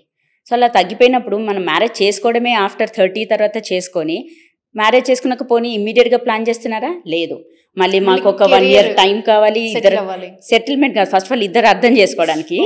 ఓకే, అర్థం చేసుకునే టైంలో మళ్ళీ ఫైనాన్షియల్ సెటిల్మెంట్ అంటారు. నాకు ఇప్పుడు ప్రమోషన్ వచ్చే టైం మేడం, నేను ఇప్పుడు ప్రెగ్నెన్సీ ప్లాన్ చేయలేను అంటారు. So they tell so many reasons. First of all late marriage అయినప్పుడు అట్లీస్ట్ ఇమ్మీడియట్గా ప్లాన్ చేసుకోవాలి. మన వాళ్ళు అది కూడా చేయట్లేదు ఈ మధ్య. So they are delaying the pregnancy by so many reasons. అంటే ఆ రీజన్ ఈ రీజన్ చెప్పేసి మళ్ళీ పెళ్ళైనాక కూడా 3-4 ఏళ్ళు అలా వేస్ట్ చేస్తున్నారు. సో తీరా చూసరికి వాళ్ళకి 35 వస్తుంది. 35 yearsలో మనకు సొంతంగా మన ఎగ్స్తోనే ప్రెగ్నెన్సీ రావాలనేసరికి ఇబ్బంది. So that's how infertilities on a rise. Same thing even మేల్స్లో కూడా, ఇప్పుడు ఈవెన్ జెంట్స్లో కూడా వాళ్ళు కూడా అంతే, లేట్ మ్యారేజెస్ అవుతుంది అండ్ వాళ్ళకి ఎక్కువ స్ట్రెస్ లెవెల్స్ ప్లస్ హ్యాబిట్స్, ఒకటి స్మోకింగ్, ఆల్కహాల్ ఓవర్ ఇయర్స్, అంటే కాలేజ్ ఏజ్ నుంచి అలవాటు ఉన్న వాళ్ళు మ్యారేజ్ తర్వాత అది అట్లాగే కంటిన్యూ చేస్తున్నారు. సో ఆబ్వియస్లీ వాళ్ళకు స్పర్మ్ కౌంట్ కానీ దాని మార్ఫాలజీ ఇవన్నీ కూడా తగ్గిపోతున్నాయి. వాళ్ళకి ఏంటంటే చెక్ చేసుకుంటే కానీ తెలీదు. అదర్వైజ్ నాకేంటి I'm very hale and healthy, నాకు హ్యాబిట్స్ ఉంటాయి, బట్ డైలీ 1 hour వర్కౌట్స్కి వెళ్తున్నాను కదా, నేను బాగానే ఉంటానులే అని అనుకుంటారు, బ్యాలెన్స్ చేసుకుంటారు. So it's like that's the reason why infertility is on rise. Both males and females ఇద్దరు సేమ్ బోట్లోనే ఉన్నారు. ఆల్మోస్ట్ మీది 18 years కదా? అవునండి. సో ఈ టైంలో మీ దగ్గరకు వచ్చి ఫన్నీగా కానీ ఇరిటేట్ చేసే క్వశ్చన్స్ కానీ ఏముంటాయి ఎక్కువగా, లేడీస్ నుంచి జెంట్స్ నుంచి? ఒకసారి చెప్పండి. అంటే కొందరు అంటారు, మేడం మ్యారేజ్ అసలు చేసుకోవడం అవసరమా ఇదంటారు. అంటే చాలామంది మదర్స్ వాళ్ళ కూతుర్లను తీసుకొని వస్తారు, మేడం మేము చెప్తే వినట్లేదు, ఎన్ని సంబంధాలు తీసుకొచ్చిన, మంచి మంచి సంబంధాలు తీసుకొచ్చినా రిజెక్ట్ చేస్తుంది, వై? బేసికల్ ఏంటంటే ఇప్పుడు ఈ మధ్య లేడీస్కి ఏంటంటే ఫైనాన్షియల్ ఇండిపెండెన్సీ అనేది వచ్చేసింది. ముందులా కాదు కదా, ముందు ఏంటంటే సరే మ్యారేజ్ చేస్తే హస్బెండ్ చూసుకుంటాడులే అన్నట్టుగా పేరెంట్స్ చెప్పంలోనే మ్యారేజ్ చేసుకునే వాళ్ళు, మ్యారేజ్ తర్వాత జాబ్ చేసే వాళ్ళు చేస్తారు, లేదు హౌస్ వైఫ్గా ఉండిపోవాల్సిన వాళ్ళు ఉండిపోతారు. బట్ ఇప్పుడు ఏంటి, మనకు మ్యారేజ్ కంటే ముందే మంచిగా చదువుకుంటున్నాము, లైక్ వెల్ ఎడ్యుకేటెడ్, చదువుకోంలోనే నాకు కొంచెం జాబ్ చేయాలి అని ఉంది అంటారు. జాబ్ ఒక 1-2 years తర్వాత నేను మ్యారేజ్ చేసుకుంటా అంటారు. సో డ్యూరింగ్ దట్ టైమ్ ఆ 1 to 2 years వాళ్ళకి ఫైనాన్షియల్ ఇండిపెండెన్సీ ఉంది. సో వాళ్ళకు ఫర్ వై నేను ఎందుకు మ్యారేజ్ చేసుకోవాలి, నాకు ఏం కావాలో నేను కొనుక్కుంటున్నాను, నాకు ఫ్రెండ్ సర్కిల్ ఉంది, I'm enjoying with them, parents ఉన్నారు నన్ను బాగా చూసుకోవడానికి, నాకు మ్యారేజ్ అవసరమా అనే స్టేజ్లోకి వెళ్ళిపోతున్నారు. అవును, అదొకటి. So that's why that is the most important reason. అంటే మనం వాళ్ళని పుష్ చేయాల్సి వస్తుంది, ఫ్యూచర్లో ఒక పార్ట్నర్ కావాలి, నేను చెప్పాల్సి వస్తుంది. నా దగ్గర కౌన్సిలింగ్కి కూడా తీసుకొస్తారు, not only as a doctor, as a family friend, or sometimes I may have to become a friend. అంటే నేను ఆల్మోస్ట్ వాళ్ళకి ఫ్రెండ్ లాగా అయిపోయి నేను కౌన్సిలింగ్ చేయాల్సి వస్తుంది. సో లేదు you need a partner, you have to, because parents ముసలోళ్ళు అయిపోతారు, మళ్ళీ నీకెవరు ఉంటారు, సిబ్లింగ్స్ ఉంటారు, బ్రదర్స్ సిస్టర్స్, బట్ ఎవరి గోలలో వాళ్ళు ఉంటారు. So your self need a partner. Okay, అదొకటి. Second thing, madam marriage okay fine, ఏదో పేరెంట్స్ కోసం చేసుకుంటానేమో, బట్ నాకు కిడ్స్ అసలు వద్దు మేడం, ఇప్పుడు అసలుకి వద్దు. So we want to live as a couple, but we don't want to have kids. Reasons ఉంటాయి మేడం? అలానే అనుకుంటున్నా, అంటే మెంటాలిటీ ఈజ్ చేంజింగ్. ఇప్పుడు గర్ల్స్ మెంటాలిటీ ఎలా ఉందంటే, సరే మేము ఇద్దరం ఎర్న్ చేసుకుంటాము, both of them are earning, పోనీ ఫైనాన్షియల్ డిప్రైవేషన్, మాకు డబ్బులు లేవు, పిల్లల్ని పెంచడం కష్టం అని కాదు, ఇద్దరు వెల్ ఎడ్యుకేటెడ్, ఇద్దరు ఐటీ సెక్టర్లోనే ఉంటారు, ఇద్దరు ఈక్వల్లీ ఎర్నింగ్, కానీ they want to enjoy life, that's all, go to trips, parties, go to work, that's all, and they don't want to take the extra responsibility. ఇప్పుడు కిడ్స్ అంటే అదే ఒక భారము, ఎక్స్ట్రా రెస్పాన్సిబిలిటీగా ఫీల్ అవుతున్నారు. సో అది కూడా actually మన రెస్పాన్సిబిలిటీ. అంటే మన యంగర్ జనరేషన్కి చిన్నప్పటి నుంచి కొంచెం మోల్డ్ చేస్తూ ఉండాలి ఇప్పటి నుంచే. అదర్వైజ్ మనం చెప్పకపోయేసరికి ఏంటంటే that through social media lot of financial dependency, అంటే డిపెండెన్సీ లేదు ఇప్పుడు వాళ్ళకు. సో ఇదంతా చూసి అసలు మ్యారేజ్ అవసరమా, పోనీ మ్యారేజ్ చేసుకుంటే కిడ్స్ అసలు అవసరమా అన్నట్టు ఆ లెవెల్కి వచ్చేస్తున్నారు. So we need to motivate the youngsters, ఇది కాదు మనకు ఉండాలి అంటే టు క్యారీ ఆన్ ద ప్రొజెనీ. ఇప్పుడు వాళ్ళు కనకపోతే నెక్స్ట్ మనకు రాన్ పాపులేషన్ కూడా తగ్గిపోతుంది కదా. సో ఇప్పుడు now in Andhra I think they have implemented ఎక్కువ మందిని కనాలి అని చెప్పేసి. అవును, చైనా అండ్ జపాన్ లో కూడా పిల్లల్ని కంటే ప్రభుత్వం కొంచెం ఎక్స్ట్రా ఇస్తున్నారు. ఆ సిచ్యువేషన్ కి వచ్చేసారు నిజంగానే. ఇండియా కూడా స్టార్ట్ అయిపోయింది అట్లాగే, బికాస్ రాన్ పాపులేషన్ తగ్గిపోతుంది. అంటే ముందు ఏంటంటే అట్లీస్ట్ 2 child అనేవాళ్ళు, అవును, 3rd child ఉంటే పాలిటిక్స్లో ఎంట్రీ లేదు, అట్లా కొన్ని రెస్ట్రిక్షన్స్ ఉండేది. సో రాను 2 child కాస్త ఇప్పుడు సింగిల్ చైల్డ్ అయింది, ఇప్పుడు రాను నో చైల్డ్ అంటున్నారు. సో మనకు రాను పాపులేషన్ తగ్గిపోతే మన ఫ్యూచర్ జనరేషన్ ఎలా అంటే progeny we have to continue. So అందుకని ఇప్పుడు ఏంటంటే ప్రమోట్ చేస్తున్నారు, ఇద్దరు కాదు మినిమం 3 ఉండాలి అని చెప్పేసి. So they have already started the promotion, చూడాలి మరి. సో మేల్ ఇన్ఫర్టిలిటీ గురించి అడిగితే కొన్ని మిత్స్ అండ్ ఫ్యాక్ట్స్ కూడా ఉన్నాయి. సో ఓపెన్గా మనం డిస్కస్ చేద్దాం. మేల్లో ఇప్పుడు మీరు అన్నట్టు నేను ఎక్సర్సైజ్ చేస్తున్నాను, నేను బాగున్నాను. అలాగే ఒక మిత్ ఉంది, హీ కెన్ ఎజాక్యులేట్, ఇంటర్ కోర్స్లో బాగుంటాడు వాళ్ళ హస్బెండ్, అందువల్ల అతనికి ఇన్ఫర్టిలిటీ ఉండదు, కాబట్టి మళ్ళీ అమ్మాయినే బ్లేమ్ చేస్తారు. Is it real? No, it's purely myth. Ejaculate అయినంత మాత్రాన ఓకే పర్ఫార్మెన్స్ లెవెల్స్ బాగున్నాయి, ప్రాపర్గానే ఎజాక్యులేట్ అవుతుంది, ఇద్దరికి ఏం ప్రాబ్లం లేదు. బట్ స్టిల్ మనకు సిమెన్ అనాలిసిస్ అంటే టెస్ట్ చేస్తే కానీ తెలీదు. అంటే ఫస్ట్ ఆఫ్ ఆల్ వీరకణాల కౌంట్ కరెక్ట్గా ఉందా, ఆ ఉన్న వీరకణాల కదలిక కరెక్ట్గా ఉందా, అండ్ దెన్ మార్ఫాలజీ అంటాం. అంటే వీరకణాలు ఉండాల్సిన షేప్లో ఉంటేనే అది వెళ్ళి ఎగ్గుతో కలవగలుగుతాయి. అదే అబ్నార్మల్ షేప్స్ ఉన్నాయనుకోండి, ఎగ్ వరకు వెళ్ళినా కానీ ఎగ్ లోపలికి పెనిట్రేట్ చేయలేకపోతుంది. ఎగ్ చుట్టూరున స్పర్మ్ తిరుగుతుంటుంది కానీ బట్ ఎగ్ లోపలికి వెళ్ళలేకపోతుంది. సో ఇట్స్ నాట్ దట్ అంటే మనకు వాల్యూమ్ బాగానే ఉంది, పర్ఫార్మెన్స్ లెవెల్స్ బాగానే ఉన్నాయి అన్నంత మాత్రాన అతనికి ఇన్ఫర్టిలిటీ ఉండదు అనేది ఏమీ లేదు. వాల్యూమ్ ఉంటుంది బట్ ప్లెయిన్ వాల్యూమ్, ఎజోస్పర్మిక్ అంటాం. అంటే వాల్యూమ్ బాగానే ఉంటుంది, యాక్టివిటీస్ అన్నీ బాగానే ఉంటాయి, పర్ఫార్మెన్స్ లెవెల్స్ బాగానే ఉంటాయి. బట్ మనం చెక్ చేసినప్పుడు స్పర్మ్ కౌంట్ 0, నిల్. సో మరి అలా ఉన్నప్పుడు ఇట్స్ ప్యూర్లీ మేల్ ఫ్యాక్టర్ కదా. అవును. సో అంటిల్ అన్లెస్ మనకు ఆ స్పర్మ్ టెస్ట్ చేస్తే కానీ తను ఓకే హీస్ నార్మలా లేకపోతే ఏదైనా ప్రాబ్లం ఉందా అని తెలిసేది. అంతేకాని not based on performance levels. ఇప్పుడు కొందరికి కొంచెం ఇబ్బంది ఉంటుంది, ఎజాక్యులేటరీ ప్రాబ్లమ్స్. కొందరికి ఏంటంటే ప్రిమెచ్యూర్ ఎజాక్యులేషన్ అవుతాయి, అంటే తొందరగా ఎజాక్యులేట్ చేస్తారు. బట్ అది ఉన్నంత మాత్రాన వాళ్ళు ఇన్ఫర్టైల్ అని కాదు. ఎందుకోసం అంటే మనకు సింగిల్ స్పర్మ్ సెల్, ఒక్క healthy actively motile sperm cell చాలు ప్రెగ్నెన్సీ రావడానికి. సో ప్రిమెచ్యూర్ ఎజాక్యులేషన్ అయినంత మాత్రాన స్పర్మ్ సెల్స్ అసలు లోపలికి వెళ్ళవు అనేది అయితే ఏం లేదు కదా. It's like it's purely a myth. So until unless మనం సిమెంట్ టెస్ట్ చేస్తే కానీ తెలీదు వెదర్ దే ఆర్ నార్మలా లేకపోతే ఏదైనా ట్రీట్మెంట్ అవసరమా అనేది. ఓకే. అండ్ నేను ఒక థియరీ ఏదో చదివాను, హై బీపీ అంట స్పర్మ్ మొటాలిటీని డిస్టర్బ్ చేస్తుందంట, అది నిజమా? ఇప్పుడు బీపీ లెవెల్స్ ఎక్కువగా ఉన్నా, లేదు షుగర్ లెవెల్స్ ఎక్కువగా ఉన్నా, లేదు హస్బెండ్కి థైరాయిడ్ లెవెల్స్ అబ్నార్మల్గా ఉన్నా, డెఫినెట్గా ఇట్ విల్ ఎఫెక్ట్ మనకు స్పర్మ్ మొటిలిటీ కానీ స్పర్మ్ కౌంట్ కానీ కదలిక పైన అండ్ మార్ఫాలజీ పైన డెఫినెట్గా ఎఫెక్ట్ ఉంటుంది. అందుకే ఈవెన్ మేల్ పార్ట్నర్ వచ్చినప్పుడు కూడా మనం ఓన్లీ లేడీస్కే కాదు జెంట్స్కి కూడా చెక్ చేస్తాం. షుగర్ లెవెల్స్ ఎలా ఉన్నాయి, వాళ్ళ బీపీ చెక్ చేస్తాము, వాళ్ళ థైరాయిడ్ లెవెల్స్ ఎలా ఉన్నాయి చూసుకుంటాం. కంపల్సరీ ఎఫెక్ట్ ఉంటుంది అది. అయితే ఖచ్చితంగా మన హెల్త్ ఎలా ఉంది అన్నది అన్నీ చూసుకోవాలి దీనికోసం. ఇప్పుడు చాలా మందికి ఏంటంటే డయాబెటీస్ ఇప్పుడు చాలా కామన్ కదా. అవును, చాలా మందికి యంగేజ్ లోనే మేడం, అంటే 20s లోనే వస్తుంది. సో డయాబెటిక్ ఉన్న వాళ్ళకి ఏంటంటే డెఫినెట్గా మనం చూసిన వాళ్ళలో almost suppose 10 individuals with diabetes మనం చెక్ చేస్తే 9 ఇండివిజువల్స్కి ప్రాబ్లం ఉంటుంది సిమెన్ అనాలిసిస్లో. ఓకే. సో అందుకనే మనకు ఓన్లీ ఫర్టిలిటీ అనే కాదు, మనం ఓవరాల్ మన హెల్త్ వైజ్ ఎలా ఉందనేది కూడా చూసుకోవాలి. అంటే లైక్ డయాబెటీస్ ఉంటే అది కంట్రోల్ చేసుకోవాలి, బీపీ ఉంటే అది కంట్రోల్ చేసుకోవాలి, థైరాయిడ్ ఏమైనా హెచ్చు తగ్గులు ఉంటే అది కంట్రోల్ చేసుకోవాలి. ఇవన్నీ బేసిక్ థింగ్స్, బోత్ ఇద్దరు. సో అందుకనే ఫస్ట్ ప్రయారిటీ అంటే మనం ట్రీట్మెంట్ స్టార్ట్ చేసే ముందు ఫస్ట్ ఇవన్నీ ఎవాల్యుయేట్ చేస్తాం. అన్నీ నార్మల్గా ఉన్నాయా, లేదు ఏమైనా హెచ్చు తగ్గులు ఉంటే వాటిని కరెక్షన్ చేసుకోవడం better before we directly go for treatment. And గర్ల్స్లో కొందరికి మెన్స్ట్రల్ సైకిల్ లేట్ ఇలా ఉంటుంది, హార్మోనల్ ఇంబ్యాలెన్స్, స్ట్రెస్ ఏదో, సో దట్ వాళ్ళకి ఇన్ఫర్టిలిటీ వస్తుందా, ఉండే ఛాన్స్ ఉందా? ఉంటుంది. అంటే irregular cycles is one of the most commonest cause. Okay. కాకపోతే మనం చూస్తాం ఇర్రెగ్యులర్ సైకిల్స్ దేనివల్ల అనేది. సో ఇర్రెగ్యులర్ సైకిల్స్ దేనివల్ల అనేది కూడా చూసుకుంటాం. అంటే మనకు హార్మోనల్ ఇంబ్యాలెన్సా, పీసీఓడి ఉందా, లేకపోతే ఏమైనా సిస్లు ఉన్నాయా, లేకపోతే ఈజ్ ఇట్ సింపుల్ స్ట్రెస్సా, ఆర్ ఫుడ్ హ్యాబిట్స్ చేంజ్ అవ్వడం వల్ల. కొందరు హాస్టల్స్కి వెళ్తారు, లేదు కొందరు న్యూలీ మ్యారీడ్ అంటే అమ్మాయి మ్యారేజ్ తర్వాత అత్తగారింటికి వెళ్తే సో అక్కడ కొంచెం లైఫ్ స్టైల్ అంటే లైక్ వాళ్ళ డైటరీ హెల్త్ ఫుడ్ హ్యాబిట్స్ వేరుగా ఉంటాయి, వాళ్ళలో కలవడానికి ఈ అమ్మాయికి కొంచెం టైం పడుతుంది. సో దానివల్ల కూడా కొంచెం వాళ్ళకి హార్మోనల్ ఇంబ్యాలెన్స్ అవ్వచ్చు. But that is only temporary. It's not that అందరూ ఇర్రెగ్యులర్ సైకిల్స్ ఉన్న వాళ్ళకి అసలు ప్రెగ్నెన్సీ రాదు అనేది ఏం లేదు. సో మనం అండర్లైన్ కాజ్ ఏంటో చూసి ఫస్ట్ దాన్ని కరెక్షన్ చేసుకుంటాం. సో కొంచెం మనకున్న స్ట్రెస్ తగ్గించుకోవడం ఇవన్నీ చేస్తే కూడా సైకిల్స్ రెగ్యులరైజ్ అవ్వచ్చు, ప్రెగ్నెన్సీ నార్మల్గానే రావచ్చు. ఈవెన్ పీసీఓడి ఉన్న అంత టెన్షన్ పడాల్సింది ఏం లేదు. బికాస్ చాలా మంది పీసీఓస్ ఉంటే పిల్లలు కారంటే మేడం అని ఏడ్చుకుంటూ వచ్చేస్తారు మన దగ్గరికి. అలా ఏమి ఉండదు, పీసీఓడి ఉన్నంత మాత్రమే ప్రెగ్నెన్సీ రాదు అనేది ఇట్స్ ప్యూర్లీ మిత్. ఎందుకంటే ఇప్పుడు మనకు 10 ఇండివిజువల్స్కి చెక్ చేస్తాం, అడ్వాన్స్డ్గా ఉన్నాం కదా.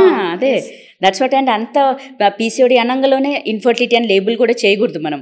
ఎందుకంటే పీసీఓడి ఉన్నంత మాత్రాన ఈజ్ ఇట్ మైల్డా, మోడరా, లేకపోతే సివియర్గా ఉందా చూసి మైల్డ్ ఆర్ మోడరేట్ అనుకోండి. జస్ట్ మన రెగ్యులర్ వర్కౌట్స్, కొంచెం డైట్లో చేంజెస్ చేయడము, కొంచెం వెయిట్ లాస్, ఒక 5% ఆఫ్ యువర్ టోటల్ బాడీ 5% అంటే అట్లీస్ట్ ఒక 5 to 6 kgs వెయిట్ లాస్ అవుతే స్పాంటేనియస్గా ప్రెగ్నెన్సీస్ వచ్చేవాళ్ళు చాలామంది ఉన్నారు. ఓన్లీ ఒక 5 to 10% వాళ్ళకి మాత్రమే మనకు ట్రీట్మెంట్ అవసరం పడుతుంది. అది సో పీసీఓఎస్ ఉంటే ప్రెగ్నెన్సీ రాదు అట్లా అనేది అదేం లేదు, it's purely a myth. So మనం లైఫ్ స్టైల్ గురించి మాట్లాడుతున్నాం, చాలా ట్రెండ్స్ అన్నీ చేంజ్ అయినాయి. ఈ లివింగ్ లైఫ్ స్టైల్లో గే కల్చర్ కానీ లెస్బియన్ కల్చర్ కానీ ఇప్పుడు లివింగ్లో ఉంటున్నారు. సో వాళ్ళకి వేరే పార్ట్నర్ వద్దు, బట్ బేబీ కావాలి అని, అంటే కొంతమంది మేల్గా మారిన వాళ్ళు గర్భం దాల్చడం, అంటే అది ఎలా పాసిబుల్? యా బేసికల్లీ ఏంటంటే మనకు అకార్డింగ్ టు రూల్స్ లెసిబియన్స్ అంటే సేమ్ సెక్స్ పార్ట్నర్స్కి మనం యాక్చువల్లీ ఐవీఎఫ్ చేయకూడదు. అంటే ఇప్పుడు ఇద్దరు లేడీస్ లివ్ ఇన్ రిలేషన్లో ఉంటారు, లెసిబియన్స్ అంటాం, వాళ్ళకు మనం ఐవీఎఫ్ చేయడానికి లేదు. ఓకే, దీనికి సెట్ ఆఫ్ రూల్స్ ఉన్నాయి. డెఫినెట్గా ఐవీఎఫ్కి కానీ సొరసీకి కానీ there are set of rules which are implemented by, అంటే వాళ్ళు మనకు supreme court orders they have given the orders. So we are bound to follow those laws and regulations. మనం ఆ రూల్స్ పరంగా వెళ్ళాల్సిందే. ఏదో వచ్చి మనకు తెలిసిన వాళ్ళు కదా రిక్వెస్ట్ చేశారు కదా అని చెప్పి మనం అలా చేయడానికి లేదు. We have to follow certain set of rules.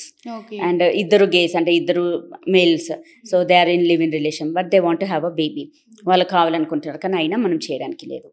So only heterosexual couple and they should be married అయిన వాళ్ళకే మనం ఐవీఎఫ్ ఆర్ సరగేసి చేసేది కూడా. కొన్ని ఫ్యామిలీస్లో చూస్తాం ఫోర్స్ఫుల్గా వాళ్ళతో బేబీస్ బర్త్ చేయాలని వాళ్ళు ఫోర్స్ చేస్తూ ఉంటారు. సో మల్టిపుల్ బర్త్స్ అయినప్పుడు ఉమెన్ బాడీలో ఏమన్నా ప్రాబ్లమ్స్ వచ్చే ఛాన్స్ ఉంటుందా? అవునంటే there is a limit. Multiple pregnancies కానీ కొందరికి మల్టిపుల్ అబార్షన్స్ కూడా అవుతుంటాయి. Both of them will effect the health of the mother. That is a limit. అంటే మనకు అట్లీస్ట్ 1 అంటాము, అట్లీస్ట్ 1 కాకపోయినా 2 అంతే. అంతేకాని లైక్ 4, 5, 6 డెలివరీస్ అనేది ఇట్స్ నాట్ అడ్వైజబుల్. అంటే కొన్ని కమ్యూనిటీస్లో ఇంకా వాళ్ళు ఏంటంటే మాకు ఇంటి నిండా పిల్లలు కావాలి, ఇల్లు నిండుగా ఉండాలి అన్నట్టుగా ప్లాన్ చేస్తారు. But at the same time మళ్ళీ ఆ తల్లి వాళ్ళందరినీ కూడా చూసుకోవాలి కదా. So it always depends on the health of the mother. Already మనకు ఫస్ట్ ప్రెగ్నెన్సీలో బీపీ వచ్చి షుగర్ వచ్చి చాలా హై రిస్క్ ప్రెగ్నెన్సీస్ ఉంటారు. వాళ్ళు సెకండ్ ప్రెగ్నెన్సీకి వెళ్ళడానికే భయపడుతూ ఉంటారు. బట్ ఇంట్లో ప్రెషర్ ఉంటుంది, లేదు సెకండ్ చైల్డ్కి ప్లాన్ చేయండి అని. బట్ నా సిన్సియర్ అడ్వైజ్ ఏంటంటే family members cooperation is mandatory. వాళ్ళు అర్థం చేసుకోవాలి. అంటే ఇప్పుడు ఫస్ట్ టైం వచ్చింది, సెకండ్ టైం మళ్ళీ 50% ఛాన్సెస్ ఉంటుంది, రావచ్చు తనకు మళ్ళీ కూడా. సో అది మనకు అవగాహన ఉండాలి ఫ్యామిలీ మెంబర్స్కి. So it is our responsibility. నా దగ్గర అయితే నేను చెప్పేస్తాను, ఫస్ట్ టైమే చాలా రిస్క్తో వచ్చింది ప్రెగ్నెన్సీ, అంత రిస్క్ అంటే ఇట్స్ అ లైఫ్ రిస్క్ కదా. మనకు డెలివరీ అనేది పునర్జన్మ. డెలివరీ టైంలో ఏమైనా అవ్వచ్చు, తల్లికి బ్లీడింగ్ ఎక్కువ అవుతుంది, మనం స్టిచెస్ వేస్తాం, బ్లీడింగ్ అయినా కంట్రోల్ అవ్వట్లేదు, ఒక్కొక్కసారి గర్భసంచి తీసేయాల్సి వస్తుంది డెలివరీ టైంలోనే. So it is like rebirth అంటాం. అండ్ నార్మల్ డెలివరీ అనుకోండి, ఆ నొప్పులు ఎంత సివియర్ పెయిన్స్ ఉంటాయంటే ఇట్స్ లైక్ రీబర్త్, అంటే మరో జన్మ ఇచ్చినట్టే. అంత కష్టపడి వాళ్ళు డెలివరీ చేసి ఒక హెల్దీ బేబీ నీకు ఇచ్చినప్పుడు at the same time equal importance should be given to that mother. Yes. ఇప్పుడు నీకు వంశం కోసం ఒకరిని ఇచ్చారు, పాపనో బాబునో ఇచ్చింది తను. బట్ ఆ వంశానికి కోసం అని తను అన్ని రోజులు పాటలు పడి 9 months మోసి డెలివరీ టైంలో అంత కష్టపడి హెల్దీ బేబీని ఇచ్చినప్పుడు ఇట్స్ అవర్ ఈక్వల్ రెస్పాన్సిబిలిటీ. తన హెల్త్ వైజ్ కూడా మనం చూసుకోవాలి. చాలామంది పోస్ట్ పార్టమ్ డిప్రెషన్ అంటాం. డెలివరీ తర్వాత చాలామంది మదర్స్ డిప్రెషన్లోకి వెళ్ళిపోతారు. అరే ఏంటి డెలివరీ తర్వాత నేను పట్టించుకోవట్లేదు. ఫస్ట్ ఆఫ్ ఆల్ వాళ్ళ బాడీని చూసుకొని వాళ్ళు అనుకుంటారు నా బాడీలో చాలా చేంజెస్ అయిపోయినాయి, ఇప్పుడు నా హస్బెండ్కి నేను ఇష్టపడదు, అంటే నాకు బాడీలో చాలా చేంజెస్ అయినాయి, నేనంటే ఇష్టం ఉంటుందో లేదో ఆయనకి అని అదొక టెన్షన్. సరిగా నిద్ర ఉండకపోవడము, ఎందుకంటే బేబీ వాళ్ళు లేచి ఊరికి ఏడుస్తూ ఉంటారు, వాళ్ళకి ఫీడింగ్ కేర్ టేకింగ్ అదొక స్ట్రెస్. తెలివి అంటే లాట్ ఆఫ్ స్ట్రెస్. చెప్పాలంటే పోస్ట్ డెలివరీ చాలా ఎమోషనల్ సపోర్ట్, మారల్ సపోర్ట్ ఇవ్వాలి లేడీస్కి. And that's a pure responsibility of the family. అత్తగారు కానీ లేకపోతే హస్బెండ్ కానీ they should bear that equal responsibility. వాళ్ళు తనని బాగా చూసుకుంటేనే కదా తను డిప్రెషన్ నుంచి బయటకు వచ్చేసి she'll be hell and healthy and మొత్తం ఫ్యామిలీని చూసుకునేది తనే. సో నాకు అంటే this is my personal point of view. లేడీస్కి డెలివరీ తర్వాత అట్మోస్ట్ ప్రయారిటీ ఇంపార్టెన్స్ ఇవ్వాలి అండ్ మారల్ సపోర్ట్ ఇవ్వాల్సిందే family members, especially they expect from husband. అంతేగాని డెలివరీ అయిపోయింది ఇంకా నువ్వు మొత్తం మారిపోయావు, నీ ఫిగర్ అవుట్ అయిపోయింది, షేప్ అవుట్ అయిపోయింది అని చెప్పి వాళ్ళు నెగ్లెక్ట్ చేయొద్దు.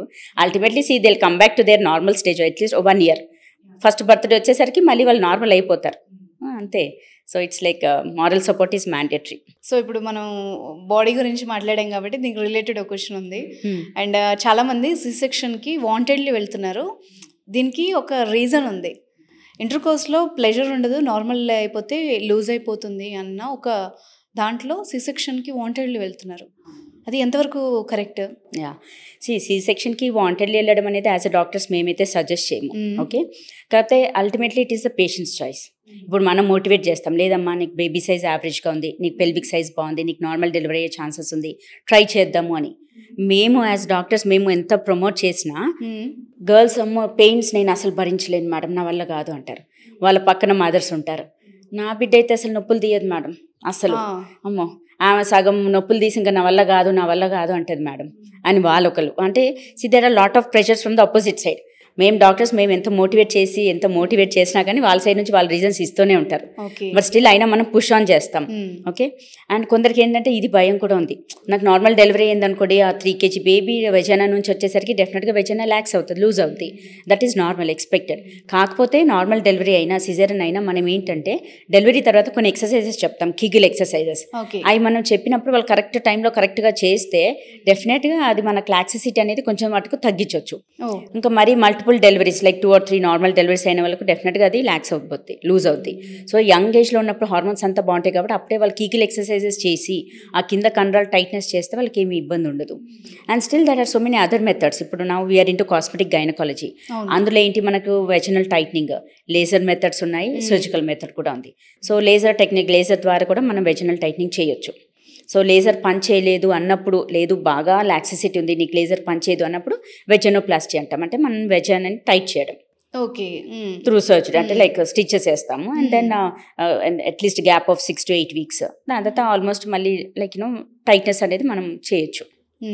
So that is not a problem. అంటే వెజైనా లూజ్ అయిపోద్దేమో, మాకు సెక్షువల్ ప్రెషర్ తగ్గుద్దేమో అన్న భయపడాల్సిన అవసరం లేదు. ఏంటంటే పార్ట్నర్ గురించే ఫస్ట్ ఆఫ్ ఆల్, హస్బెండ్ ఎక్కడ నెగ్లెక్ట్ చేస్తారో అన్న ఆ ప్రెషర్ తో వీళ్ళు I do get lot of cases. నా దగ్గర ఇప్పుడు లేడీస్ వచ్చి షేర్ చేసుకుంటారు, ఏమంటారు మేడం, ఏడుస్తూ వస్తారు, మేడం మా హస్బెండ్ నాతో సాటిస్ఫై లేరు, he is having extra marital affairs just for this thing. So నేను తట్టుకోలేను మేడం, నేను భరించలేను అని చాలా మంది వస్తారు. వాళ్ళంతా సాక్రిఫైస్ చేసినప్పుడు వాళ్ళని ఒక ఫిజికల్ థింగ్ కోసం అట్లా చేయడం, అదే. సో అలా వస్తారు. అప్పుడు మనకు ఎమోషనల్ సపోర్ట్ కొంచెం ఇచ్చి చెక్ చేసి పర్లేదు అంటే ఫస్ట్ కిగిల్ ఎక్సర్సైజెస్ చెప్తాం. అది పనిచేయట్లేదు అన్నప్పుడు లేజర్ ట్రై చేయొచ్చు, అంటే వెరీ మినిమల్ ఉన్నప్పుడు. ఇంకా మ్యాసివ్ డిస్టెన్షన్ అంటే చాలా లూజ్గా ఉన్న వాళ్ళకి మాత్రం వెజినోప్లాస్టీ సజెస్ట్ చేస్తాం. సో అలా సాటిస్ఫై అంటే వెరీ సాటిస్ఫైడ్ పేషెంట్స్ కూడా ఉన్నారు. నైస్. పోస్ట్ సర్జరీ మళ్ళీ మనం ఫీడ్బ్యాక్ తీసుకుంటాం, హౌ ఇస్ ఇట్ అనేది. Okay, they are doing well. Cool.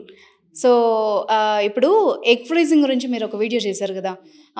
ఈ ఫ్రీజింగ్ ఎగ్స్ అన్నది అంటే మనకు ట్రెండ్ సెలబ్రిటీస్ నుండి వచ్చింది. అంటే ప్రియాంక చోప్రా కూడా ఎంగేజ్లో ముందుగానే ప్లాన్డ్గా పెట్టుకుందంట. సో అట్లా చాలామంది ఉన్నారు.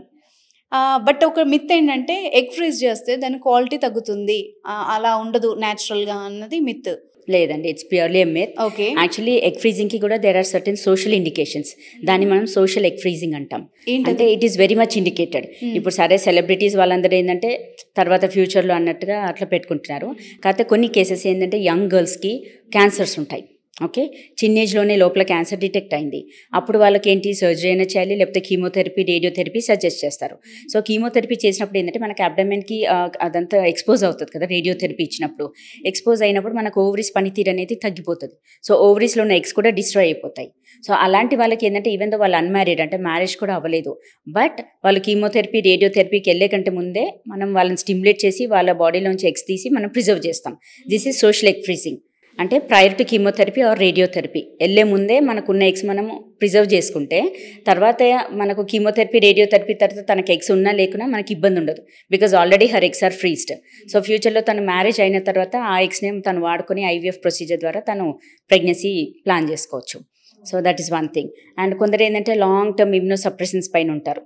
కొన్ని డిజీజెస్కి ఏంటంటే ఇమ్యూనోసప్రెషన్ పెట్టాల్సిందే, వాళ్ళకు కూడా రాను ఎగ్స్ తగ్గిపోతుంటాయి. సో అలాంటి కేసెస్లో కూడా ఎగ్ ఫ్రీజింగ్ సజెస్ట్ చేస్తాం. కొందరికి ఏంటంటే మనకు సర్జరీ ద్వారా ఓవరీ తీయాల్సిన అవసరం పడుతుంది. సో అలా ఉన్నప్పుడు కూడా స్టిమ్యులేట్ చేసి ఎగ్స్ బయటకు తీసి మనం ఫ్రీజ్ చేసుకుంటాం. సో ఇవన్నీ ఏంటంటే సోషల్ ఎగ్ ఫ్రీజింగ్. కొందరు ఏంటంటే ఇప్పుడు నవడేస్ ఇట్స్ ఇన్ ట్రెండ్. ఇదే ఇప్పుడు నేను చెప్పాను కదా, late marriages and late planning for pregnancy. So వాళ్ళు ఎప్పటికో ప్లాన్ చేసేసరికి వాళ్ళ బాడీలో ఉన్న ఎగ్స్ అన్నీ అయిపోతాయి. So even before marriage they are coming for egg freezing. So stimulate చేసి మనం ఎగ్స్ తీసి ఫ్రీజ్ చేస్తాము. వాళ్ళు కొన్నేళ్ల తర్వాత మ్యారేజ్ అయ్యి దాని తర్వాత ప్రెగ్నెన్సీ ఎప్పుడైతే కావాలనుకుంటారో అప్పుడు ఇదే ఎగ్స్ మనం వాడుకొని ప్రెగ్నెన్సీకి ప్లాన్ చేసుకోవచ్చు. Okay. So these are all indications for egg freezing. And ఇప్పుడు ఏంటంటే చాలా కామన్ అయిపోయింది. ముందు ఎవరో ఒకరు వచ్చేవాళ్ళు, ఇప్పుడు అలా కాదు. ఇప్పుడు most of them they are coming forward. అంటే మాకు అసలు మ్యారేజ్ ఎప్పుడైతుందో తెలీదు, లేట్గా చేయాలనుకుంటున్నాము. So can we go for egg freezing అనేది ఎకనామికల్లీ వాళ్ళకి ఎకనామికల్. అండ్ ఎగ్ ఫ్రీజింగ్ అంటే మనం ఎగ్స్ తీసాం, వాళ్ళకి ఒక ఐడి ఇచ్చేస్తాం. సో వాళ్ళ ఐడి వాళ్ళదే, వాళ్ళ ఎగ్స్ అనేది కూడా సెపరేట్గా freezing when ever they want. వాళ్ళు ఎప్పుడైతే రెడీ ఉంటారో అదే ఎగ్స్ మనం వాడుకొని ప్రెగ్నెన్సీకి ప్లాన్ చేసుకోవచ్చు. ఓకే. అండ్ కొందరు అనుకుంటారు మేము ఎగ్ ఫ్రీజింగ్కి వెళ్తే మళ్ళీ మేము ఫ్యూచర్లో నార్మల్ ప్రెగ్నెన్సీ అందుద్దా లేదా అనేది. So it is not mandatory. ఇప్పుడు ఎగ్ ఫ్రీజింగ్ చేసినంత మాత్రం బాడీలో ఉన్న ఎగ్స్ అన్నీ మనం తీయం కదా, జస్ట్ ఆ సైకిల్లో ఉన్న ఎగ్స్ మాత్రమే మనం తీసి ఫ్రీజ్ చేస్తాం. But at the same time every month మళ్ళీ కొన్ని ఎగ్స్ ఉంటూనే ఉంటాయి. సో ఎగ్ ఫ్రీజింగ్కి వెళ్ళినంత మాత్రాన ఫ్యూచర్లో మనకు నార్మల్గా ప్రెగ్నెన్సీ రాదు అనేది కూడా ఇట్స్ ప్యూర్లీ అ మిత్. చాలామంది ఇది కూడా అడుగుతుంటారు. ఇప్పుడు ఎగ్ ఫ్రీజింగ్కి వెళ్తాం మేడం, సరే నా ఎగ్స్ అయితే ఫ్రీజ్ అయి ఉన్నాయి, బట్ ఫ్యూచర్లో నేను నార్మల్గా న్యాచురల్గా ప్రెగ్నెన్సీ ట్రై చేయొచ్చా, అసలు న్యాచురల్గా నేను కన్సీవ్ అవ్వగలుగుతానా? Yes, definitely there are chances. అదొకటి. ఇంకొకటి మిత్ ఏంటంటే ఇది అడుగుతారు, ఇది మేడం ఇప్పుడు నా బాడీలో ఉన్న ఎగ్స్ అన్నీ తీసేస్తున్నారు, నాకు తర్వాత ఇంకా అసలు ఎగ్ ప్రొడక్షన్ ఉండదు, పీరియడ్స్ కూడా రావా మేడం, పీరియడ్స్ కూడా ఆగిపోతాయి అని అడుగుతారు. ఓకే. ఎగ్ ఫ్రీజింగ్ అనేది ఏంటంటే ఓన్లీ ఆ సైకిల్లో ఉన్న ఎగ్స్ మాత్రమే మనం తీస్తామండి. అదర్వైజ్ దానివల్ల మీకు పీరియడ్స్లో ఏం ప్రాబ్లం ఉండదు, ఫ్యూచర్లో న్యాచురల్ ప్రెగ్నెన్సీ కూడా మీరు ప్లాన్ చేసుకోవచ్చు. న్యాచురల్గా కన్సీవ్ అయిన వాళ్ళు కూడా ఉన్నారు. ఆ ఎగ్స్ ఉన్నాయి స్టాండ్ బై సేఫర్ సైడ్గా, but still you can try naturally. అది న్యాచురల్గా అవ్వట్లేదు అన్నప్పుడు అప్పుడు ఈ ఎగ్స్ లాగా అది బ్యాంక్ లో ఉన్న, అది బ్యాంక్ లో కొంచెం దాచిపెట్టుకున్నాము, ఇది మంత్లీ. ఓకే. సో ఇంకా మోస్ట్ కామన్ థింగ్స్ ఏంటి మేడం మిమ్మల్ని అడిగేది, మేల్ అయినా ఫీమేల్ అయినా? అంటే బేసికలీ ఇదే ఇన్ఫర్టిలిటీకి సంబంధించింది ఏంటంటే మెయిన్ అంటే మా సైడ్ నుంచి మేము ఏమైనా చేయొచ్చునా ఆర్ అట్లా ఏమైనా ఉన్నా మనం అడ్వైజ్ ఇస్తాం. ఓకే, ఏమైనా అండర్లైన్ ఫ్యాక్టర్స్ ఉంటే కరెక్ట్ దీస్ థింగ్స్ అని చెప్తాం. తర్వాత is it mandatory for us to go for treatment, why can't we try naturally, అది కూడా అడుగుతారు. Yeah, definitely you can try. కాకపోతే ఏంటంటే తనకు లేడీస్కి సరిపడంత ఎగ్స్ ఉండాలి, హస్బెండ్ సైడ్ నుంచి సరిపడంత స్పర్మ్ కౌంట్, మోటిలిటీ, మార్ఫాలజీ ఉండాలి, అప్పుడు డెఫినెట్గా యూ కెన్ ట్రై న్యాచురల్లీ. కాకపోతే మనకున్న ప్రాబ్లం కూడా మనం అర్థం చేసుకోవాలి. So that's what I mean. ఇప్పుడు కొందరికి ఏంటంటే ఎగ్స్ అసలు ఏఎంహెచ్ లెవెల్ నార్మల్ 2.5 to 3.5 అంటాం, అంటే ఎగ్స్ బాగున్నట్టు. అలా కాకుండా ఏఎంహెచ్ లెవెలే 0.2, 0.3 ఉండి I want to try naturally అంటారు. So which is like totally out of question. అట్లా ఉన్నప్పుడు మనం చెప్పింది వాళ్ళు వినాల్సిందే కదా. సో వాళ్ళ కండిషన్ బట్టి మనం చెప్తాం. అండ్ మోస్ట్ కామన్ డౌట్ ఒకటి ఉంది, సెక్స్లో పొజిషన్ కూడా ఫర్టిలిటీని డిసైడ్ చేస్తుందా? అవును, చాలా మంది అది కూడా అడుగుతారు. I've done a video on that actually. Okay. So there is no specific position. అంటే ఈ పొజిషన్లో చేస్తేనే మనకు ప్రెగ్నెన్సీ అందుద్ది, ఈ పొజిషన్లో చేస్తే అందదు అని కాదు. మీరు ఏ పొజిషన్ అయినా ట్రై చేసుకోవచ్చు. There are so many positions. ఏ పొజిషన్ అయినా ట్రై చేసుకోవచ్చు, provided they should be comfortable first of all, both of them should enjoy, and the penetration should be proper. అంటే మనకు స్పర్మ్ సెల్స్ ఇప్పుడు యోని ద్వారం లేడీస్లో అయితే ఆల్మోస్ట్ 10 to 12 centimeters డెప్త్లో ఉంటుంది. సో ఏ పొజిషన్లో ట్రై చేసినా కానీ penetration should be proper and మనకు సీమెన్ శాంపుల్ అనేది ప్రాపర్గా డిపాజిట్ అవ్వాలి. అదే ఏ పొజిషన్ అయినా okay, which ever is comfortable to you. అంతేగాని స్పెసిఫిక్ పొజిషన్లో చేస్తేనే ప్రెగ్నెన్సీ తొందరగా అందుద్దంట, అండ్ కలిసిన తర్వాత ఇమ్మీడియట్గా వాష్రూమ్కి వెళ్ళొద్దా. There are so many videos of mind దానిపైన. ఓకే. సో అండ్ మీరు అంటే థౌజండ్స్ ఆఫ్ మెంబర్స్ని ట్రీట్ చేశారు, ఎంత ఉండొచ్చు మేడం ఆ నెంబర్? ఆల్మోస్ట్ చాలా మంది. ఓకే, చెప్పాలంటే అంటే హ్యాపీ కపుల్స్ అయితే more than 10,000 plus.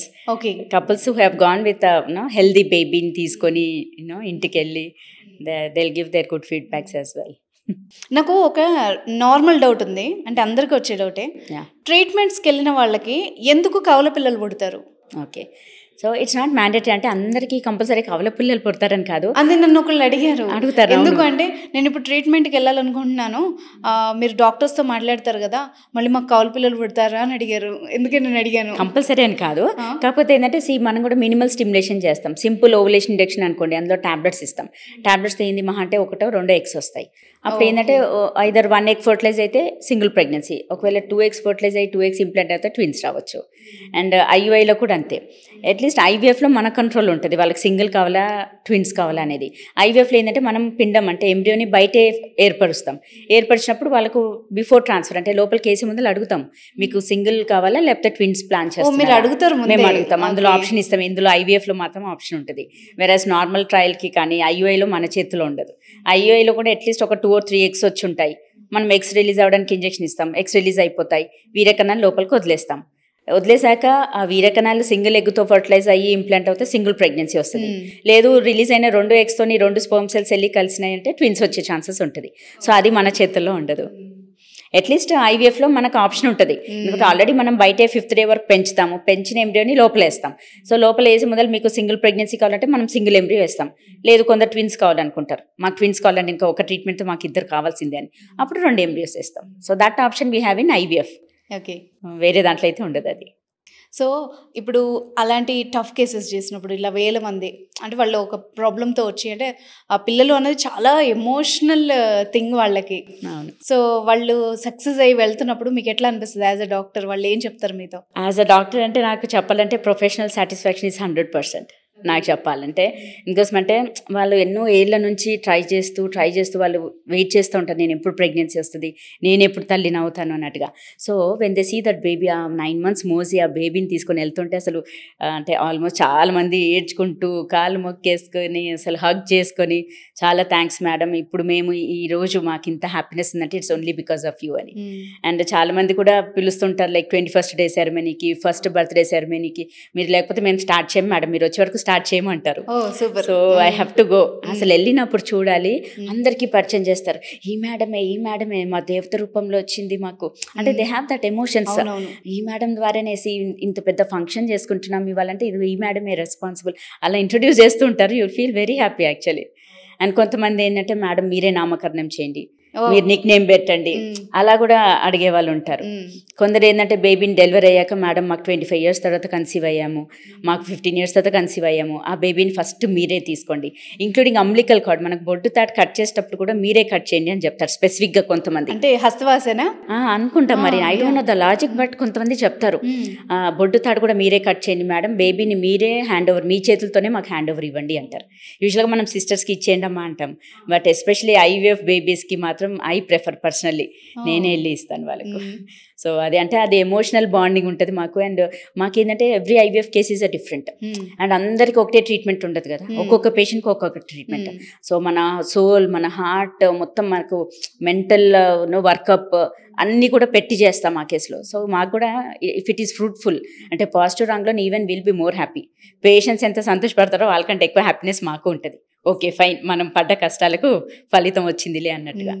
So we are also like emotionally attached with them చెప్పాలంటే. యాక్చువల్గా మీ సక్సెస్ స్టోరీస్ కానీ అంటే మీ వీడియోస్ అన్నీ చూసిన తర్వాత ఇప్పటి నుంచో ఉండిందనమాట మీతో ఒక మంచి ఫుల్ పాడ్కాస్ట్ చేయాలని. సో నాకు ఇంత టైం ఇచ్చినందుకు thank you so much ma'am. Most welcome అండి Anusha garu. Even I'm happy, మనం ఏంటంటే ఆల్మోస్ట్ లైక్ ఫ్రెండ్స్ లాగా డిస్కస్ చేసాము. So it's like hope it's informative. Yes, అదే. Thank you. Okay, thank you.